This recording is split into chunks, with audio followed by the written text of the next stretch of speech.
Good tidings. This is season 2, episode 2. And you're the adventurer, and this is the Fairly Magical Podcast. I'm Justin the Wizard, and as usual, we're going to start with a mindfulness exercise, which I, as a National Board Certified Health and Wellness Coach, like to integrate into our episodes.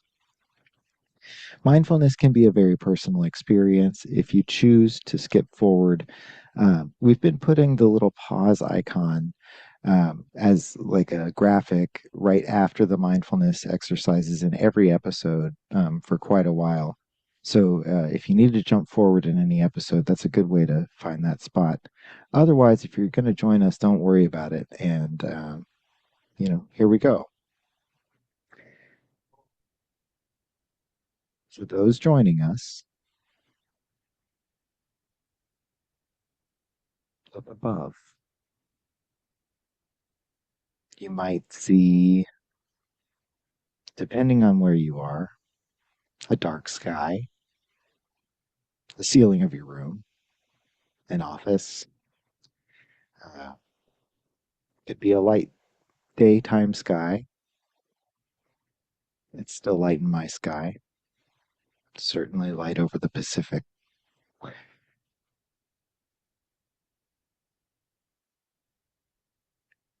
In that sky, there is space. There are galaxies. There are stars. There are planets. There's a moon close. There are moons afar. Orbits large. As go the planets, so too mimics the galaxy.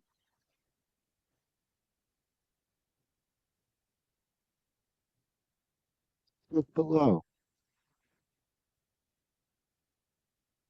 You'll see the earth. You'll see your floor. Is that an ant? No, just a mud of dust. There's land, there's sea, lakes and rivers, flora, plants like flowers, bringing their pollens, animals, critters, bugs, birds. Some soar, some orbit about, waiting for inevitabilities.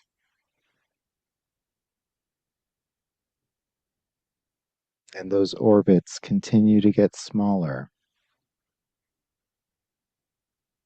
as you look beyond our physical comprehension. You see orbits again. Atomos, the atom. And so it goes, as above, so below.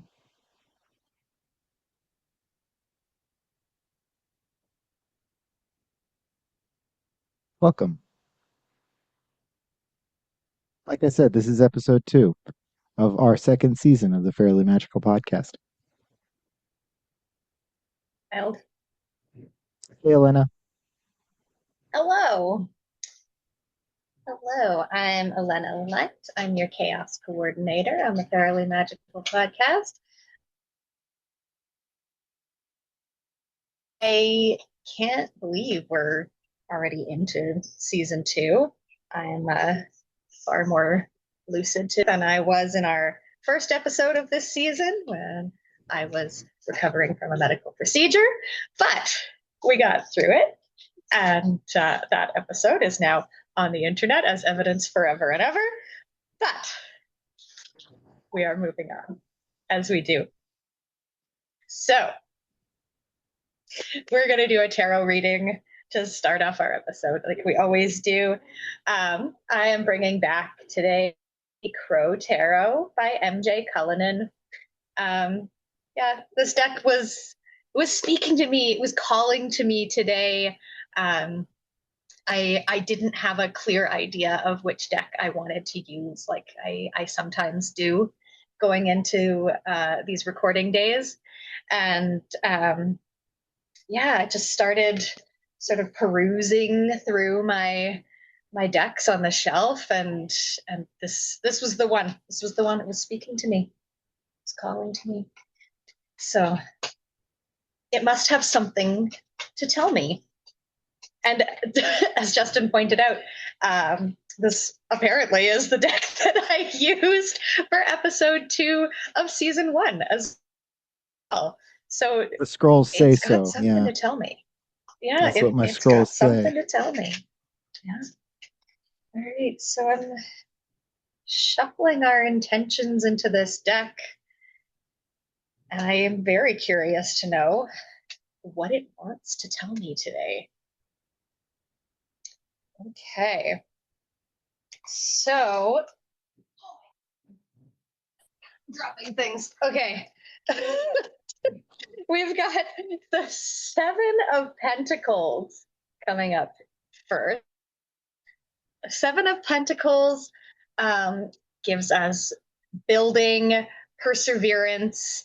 There's sometimes sort of a slow climb associated with this one. Um, it's headed in the right direction, but it takes work together. It wants us to know that. Okay, we've got the King of Cups. The King of Cups, expression, compassion, a lot of feeling with the King of Cups. And yeah, he likely he wants us to express ourselves. He wants us to put ourselves out there. And then our last card, dropping things again. Jesus. Okay, here we go. We have the Lovers. The Lovers, partnership, balance. There's a lot of unity coming together with the Lovers. Like, it does not necessarily signify romantic relationship, but partnership for sure, and that sort of working together toward a common goal, and people making each other better. That's always my biggest interpretation of the Lovers card. Is Oh, improvement is what I'm hearing there. yeah, yeah. That's Partnership and expression, building with a slow climb and perseverance. yeah. Hmm. It's a Last good episode, good we just working dropped it. relationship we got here. Yeah. So, got a lot of thoughts about this. We'll see where this conversation goes. But uh, last episode, we pulled two of the exact same cards as the first time we had used the deck. This Yeah, what's time, up with that? Elena was drawn to the exact same deck that we pulled for this time in the previous season. And we've gotten a reading from it that is completely different than the last time. So that's not like I'm not seeing that Yeah, there's no connection. mission Um, there. there is a pattern in that we got like a numbered suited card, a unsuited card, and a royal suited card. Like we got that combination from the crow Okay. previously. Okay. So there is like a previously it was the star, the queen of swords, and the two of wands. That was our previous crow reading. So this time Okay. we have a, like I said, it's a numbered suit, a royal suit, and a unsuited card. Yeah, a major arcana would be the Mhm. unsuited. Yeah. Right. So there's a pattern. some Yeah. pattern, some repetition. Yeah. Repetition's Yeah. a theme that's kind of hitting me today as we've just dropped that first episode that was kind of talking about boundaries, but also touched on the repetitive reading quite a bit. We talked about it a good amount. Uh, and yeah, that's kind of a thought that I have. You have any thoughts? Yeah. I mean, that's kind of where I was headed to. Um, just the what some may interpret as coincidence, but Mhm. which I tend to not interpret that way. Um, I tend to think of repetition as being significant. Um, and one of the things that just pops into my mind thinking about that is the concept of angel numbers. Like you'll see a lot of people who are very interested in the seeing the time 1111. 1111 is considered an angel number. And what that means is that there is some force in the universe, whether you want to interpret that as a deity or higher power, or spirit worlds, spirit guides, um, loved ones who have crossed over who are sending messages. But 1111 just wants you to pause and notice. It wants you to reflect. And I have to say that probably close to every single day, I will happen to glance at a clock at 11:11. That's meaningful, right? You've at least got It some is like meaningful. sense of the time in that way. Yeah, yeah. I always feel that it's meaningful. And for me personally, which this is a very personal interpretation, and I do not expect everybody to have this interpretation.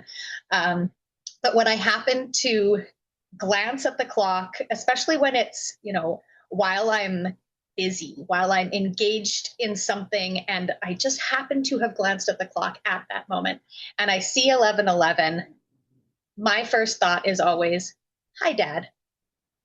I always feel like it's like my dad passed away over 20 years ago.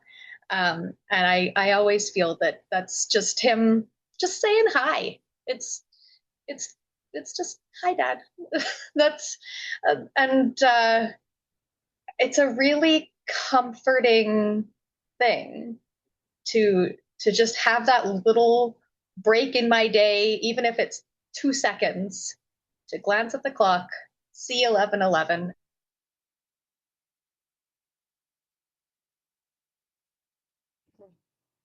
do whatever I'm doing, um, and he's just here.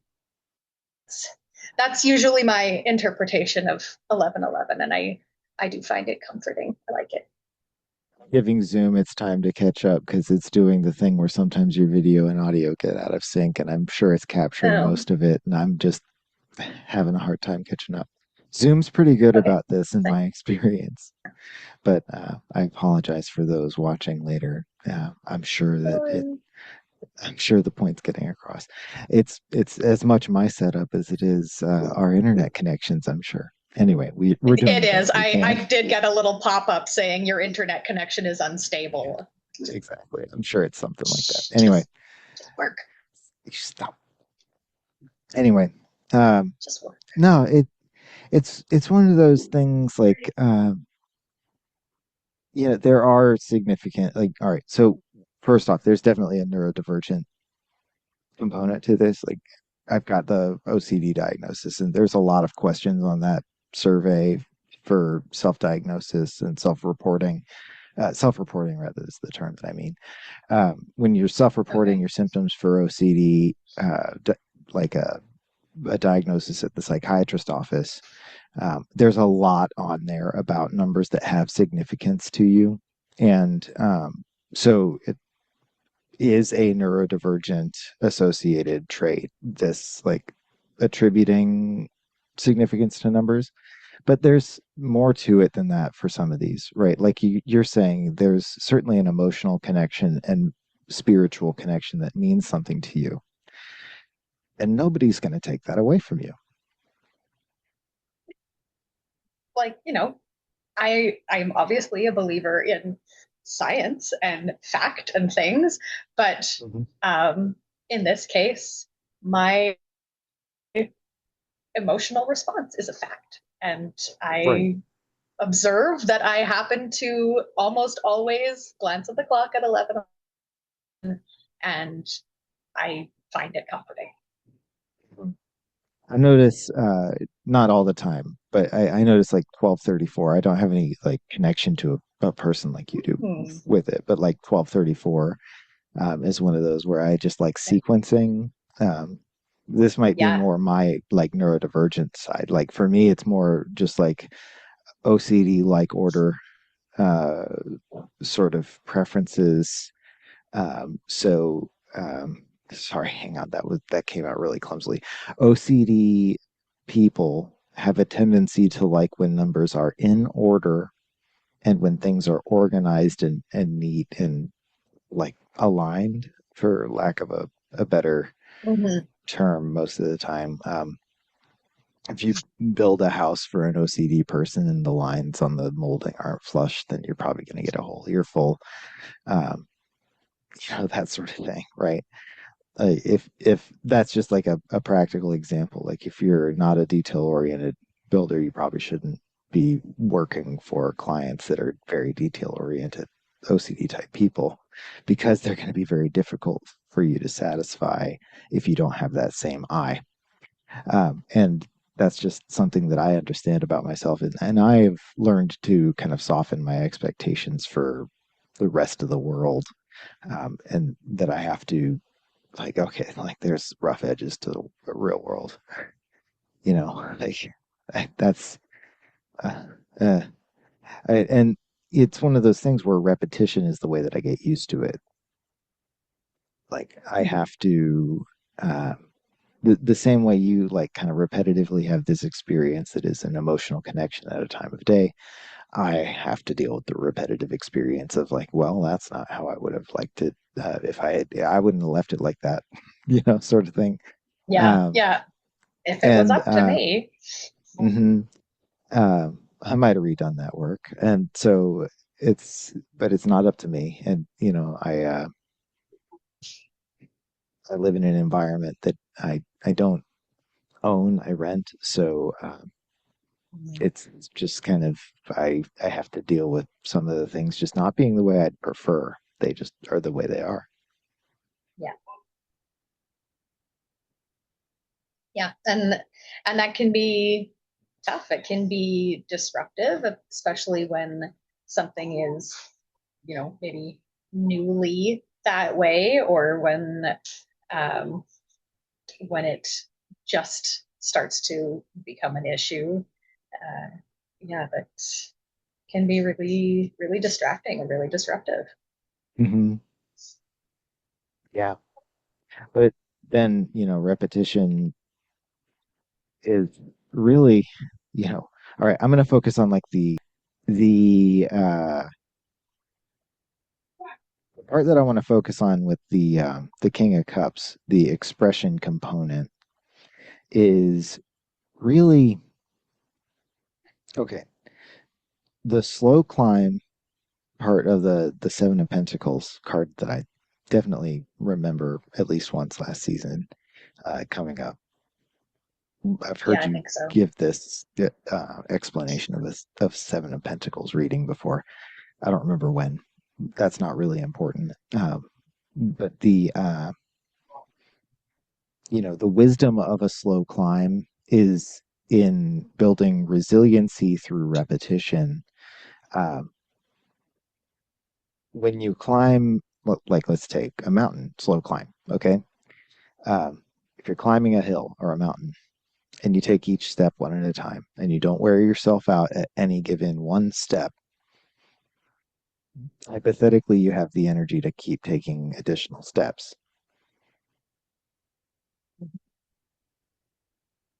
This is where humans have inherent advantages over other creatures.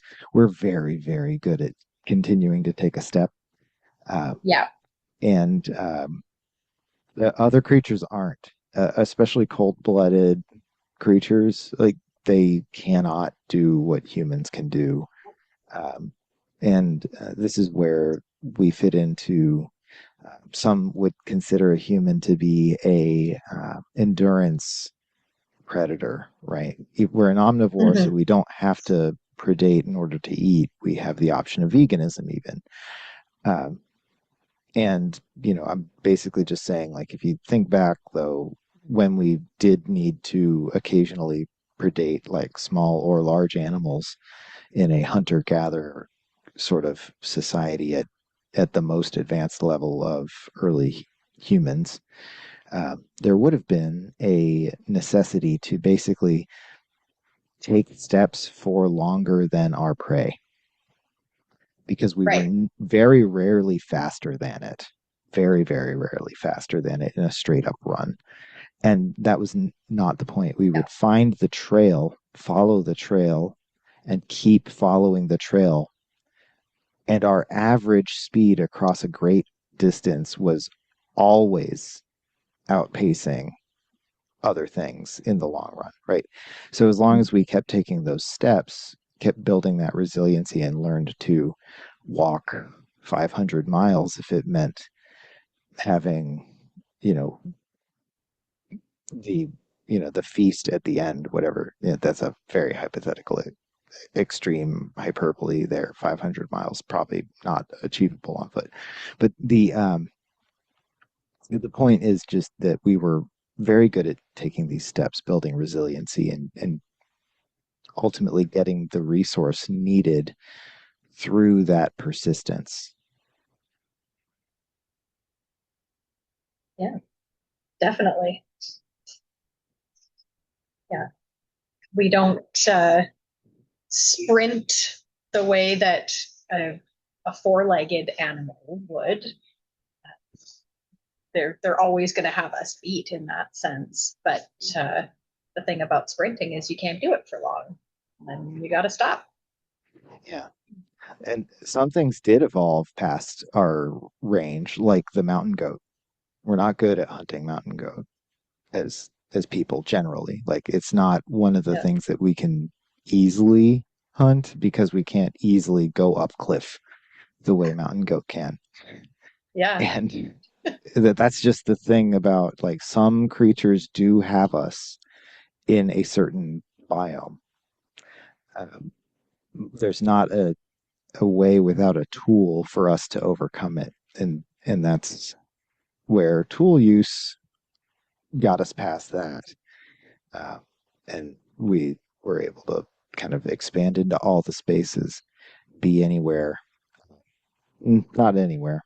We still can't really go deep or into space infinitely.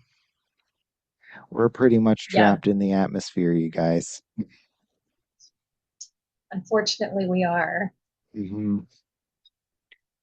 But that does make me think is like, who else uses tools? Yeah, that's true. The Pros do. crow. The crow has evolved into tool use. They're not Yeah. that far behind us in the arc of like becoming like sapient intelligence. Like we're not even sure they don't have sapience within themselves and communication within crow to crow, right? It's very possible that they do. I mean, they certainly have some level of communication between them. Yeah, Um, they can rally, yeah. certainly like bring others to things, Yeah. And they can and teach each other.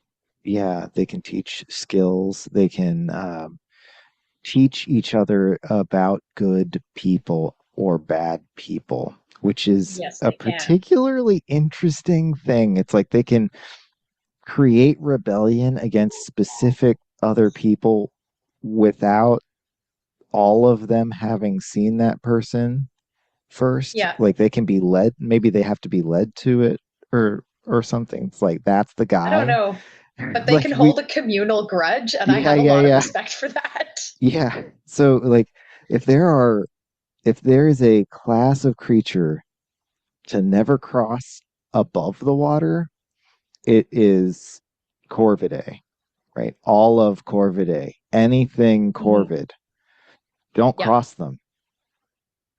Don't cross them. No. They'll hold a Nope. Be on grudge. their good side.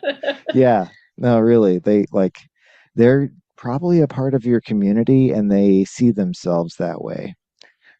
If they're in your community, and it's best to keep it that way because they'll shit on your car. They Like sure will. they sure will, yeah. Like they'll do whatever they want to mess with you too. Oh yeah, yeah. I mean, as soon as I go outside to fill the bird feeder, the blue jays will all start screaming, and then Mhm. you'll hear blue jays further down, a block or two away, who start screaming and start coming because now they know that the food is out. Mhm. Um, and so it's like, and so I clearly they recognize me. They recognize my actions, what I'm doing. As soon as I open the bucket of seed and start filling the bird feeder, they're all on alert and letting each other know that it's food time. Mhm. And blue jays are part of the corvid family as well. Exactly. Yep. Uh, Birds. They're just the modern dinosaurs that didn't die. And They are. they had to be small. They had to be feathered to keep warm. And I think they had to be warm-blooded evolved in order to make it in their niche for that period of time to make it. And some of them made it, and here we are. And so, kind of like um, the alligator and crocodile and uh, gharial and other crocodilians kind of made it in their specific niche because they were not as exposed as a lot of the other things that were alive at the time that everything else died Mhm. off. Lucky coincidences, Yeah, maybe, but we have them still. they persevered. They built slowly over time, Mm-hmm. Exactly. and they have outlasted. Yeah. And it's particularly impressive with the cold-blooded examples that made it from that era to now, because Oh like yeah. the crocodilians are the most impressive thing that survived that particular mass extinction uh, Mm-hmm. for their cold-bloodedness and the fact that they kind of had to really just like barely scrape by, I'm sure. Yeah, I Although mean, I've seen they're pictures of like frozen alligators more recently where they were like flash frozen in a stream and stuff. But it's like don't huh. mess with it. It's still alive in there, sort of thing. Yeah, Yeah. yikes. Yeah, yeah, alligators, sharks, horseshoe crabs. Hmm. Like it's cool what has Yeah. persevered for We're not even sure millennia. tardigrades are from here. Yeah. Oh God, they fascinate me to no end. I Yeah. I just love them. Yeah. It's like can survive in space and like in a volcano and at the bottom of the ocean. It's like no living thing should be able to survive in all of those Yeah. places. Like that's wild. Tardigrades are also called water bears. Water And bears. they've got what, 6 or 8 legs and Yeah, yeah. We'll put up a picture somewhere. yeah, yeah, we'll find a Yeah, water we'll bear give you a picture. picture. We'll find the cutest possible and the not cutest And possible the version more because realistic, maybe. the like electron microscope version of one of these things is like whoa, but the but the cutie like uwu version is very uwu, and Yeah, yes, yeah. I just want to acknowledge both. Uh, They both have a special place in our hearts and yeah, well, they're a huge and in our part of universe. yeah, they're a huge part of the kind of like the planktonic plank planktonic ecosphere, I guess. Like they're a Hmm. huge part of that on Earth. Yeah, They're everywhere and they're part of basically every food web. So yeah, um, it's it's one of those kind of things you wouldn't really be wrong if you were an alien, you came and observed Earth and said the planet of water bear. yeah, You wouldn't yeah, really be wrong because it is kind of everywhere, or like the planet where the mosquito is the apex. yeah. Like because the mosquito feeds on us easily, and we really Yes. haven't done much to stop it. Uh, I hate them. We Hate those try. things. We sure try. Yeah, we But really do. yeah, yeah. I mean, I'm certainly overrun with them right now. Hmm. It's been so Yeah, rainy sorry this for year. They're so anybody bad. dealing with a higher rate of mosquitoes than my area does. There's so many frogs in the nearby wetland for me that I haven't seen a big mosquito problem. But if the water levels drop below what supports the frogs, that's when I would worry. And so Okay. that's where I want to keep an eye on my ecosystem around me. And Yeah. you need those things like the frogs and their tadpoles eating the mosquitoes Hmm. before they hatch so that they don't become the swarm above the water. That's when we get nibbled on. Yeah. Yeah. I love frogs and spiders and stuff. They're misunderstood too, spiders. Yeah. Yeah. I I love spiders.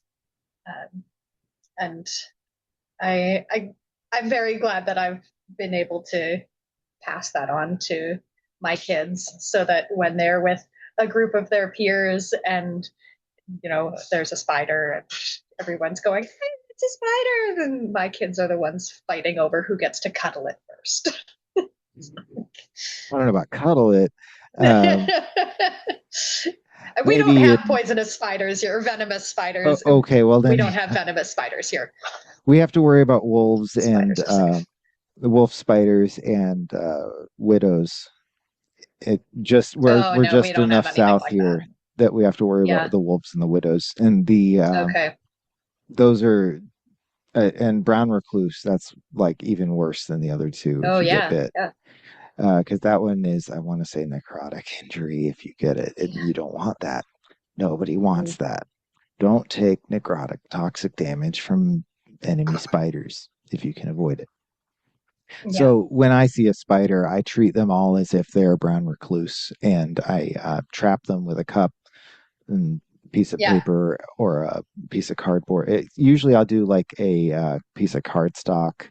And then if I need to support that with like a piece of cardboard to lift it up off the ground or whatever, or off the wall, Hmm. sometimes I'll do that. Um, and then I just take it outside and drop it into one of the bushes and Yep. let it have its new home where there's actually food for it because there's no flies inside my house. I don't Mhm. have that problem. Yeah. Just send it back to where it needs to be, and that's all. We have kind of these like orb weaver garden spiders also that Oh, make those are these so like cool. webs on our deck, and they have these like it looks like a tunnel made out of web that they can Mm, crawl around it. It's like they got this like whole silk like layer. I don't know what else to say about it. It's almost like a whole wall made of a sheet of their silk, and yeah. they form these interesting shapes. And I saw the spider near my front door crawling around in its like orb woven web. It Cool. was really, really cool. I was That's like, hey, so buddy, cool. I Yeah. was taking the A dog out couple today. weeks ago, when we were out at the cottage, a spider had made this huge web like right over the kitchen window. And we all happened to be in the kitchen at the moment, and we got a front row seat to see a horsefly hit the web and the spider run down and spin it up in the silk to save for later. It was like, that is the coolest thing. We all I just love stood that. there in the kitchen window watching this I have spider. never seen something as mean as a horsefly get wrapped up by a spider, and that's a treat for you. It was Because very I satisfying. have been bit by a horsefly, and ow, Yeah, they bite. They ow. bite, and they bite a lot. Yeah, Yeah. no, they really, those hurt. If you don't know what a horsefly is, good for you. Yeah, They're I'm really, very happy for you.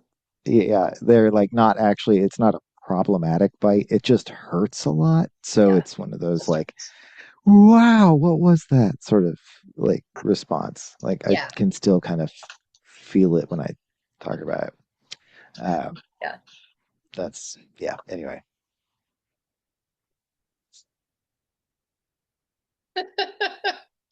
Yep.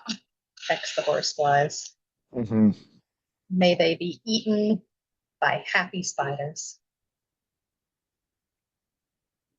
All the happy spiders and the eaten horseflies.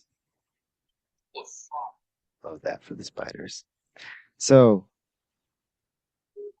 yeah, it's, and I did the mindfulness as above, so below kind of inspired. And the lover's card about, you mentioned balance, right? Yeah. The balance between above and below.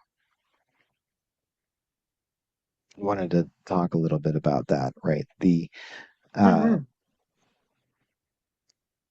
Mm-hmm. we're dealing with a lot of uh, what I would call environmental traumas. And I mentioned my nearby wetland, and I'm concerned about it because I'm in an area that's seeing a lot of like data center construction. I haven't really spoken on this podcast about my disdain with the AI movement. I'll call it a movement.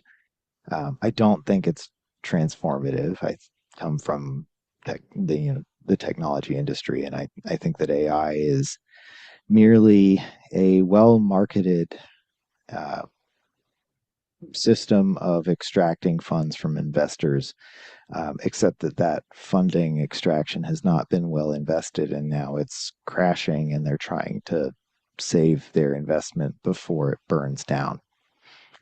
Uh, the water in our wetlands that contains those tadpoles and frogs and uh, blue herons and uh, catfish and maybe sturgeon that are 300 years old. Yeah, we have them here. Yeah, and we have sturgeon certainly in Oregon, all across North America in deep fresh water. There are sturgeon. Sturgeon are huge, and we don't really know their upper age limit. Um, so keep that in mind if you're you know treating it as no big deal that these water sources are threatened directly Mm-hmm. by a marketing fake. Yeah. The premier of our province recently sort of put his foot down and said, no, we're not building any data centers in Manitoba. Good. And the people rejoiced. And it's a really good Glad to thing. hear it. Made me very proud. Yeah, I'm glad made to me hear very it from proud. Manitoba. I wish that the governor of Oregon had the same sentiment.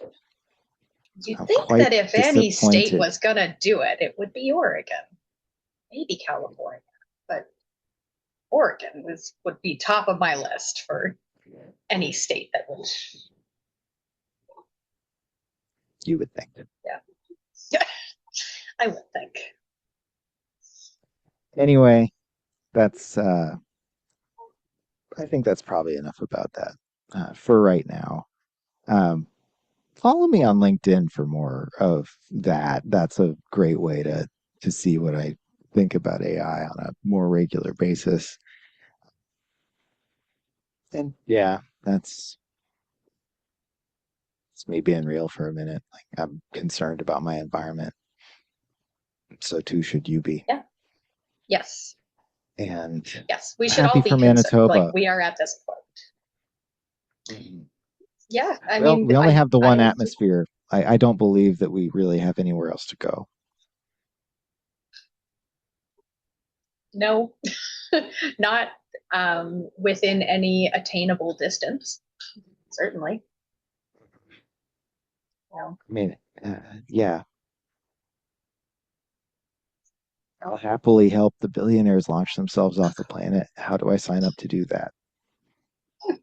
Yeah. Bye, Felicia. Yeah, they can go launch themselves off the planet and send themselves to the bottom of the ocean, and you know, the rest of us won't necessarily And then feel we'll that loss. rebuild. And then we'll Yeah, rebuild without them. Sounds great to sounds me. good. Yep, yep, good plan. Do you have any last thoughts as we talk about yeeting these billionaires from below to above? Yeah, man, we went all over the place, Yeah, but it's fun. I think we're I, kind of embracing a little bit more conversational chaos this season.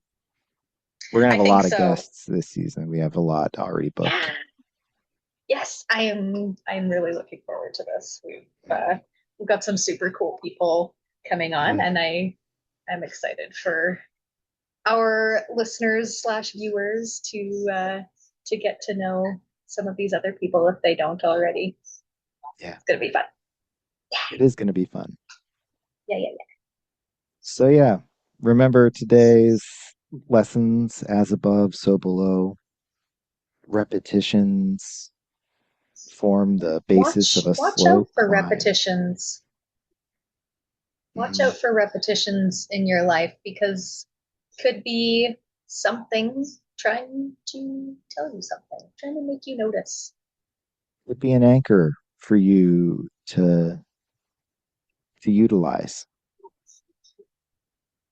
Yeah, A little bit of a definitely. safe emotional harbor.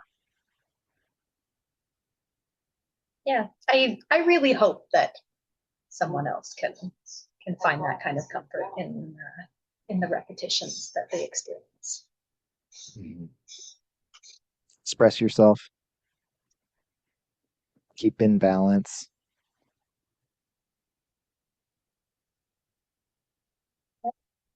And lift each other up. Mhm. Yeah, we'll lift each other up together. We, Definitely. all of us. You, Everyone. you, you, and you. Yep. We're all connected.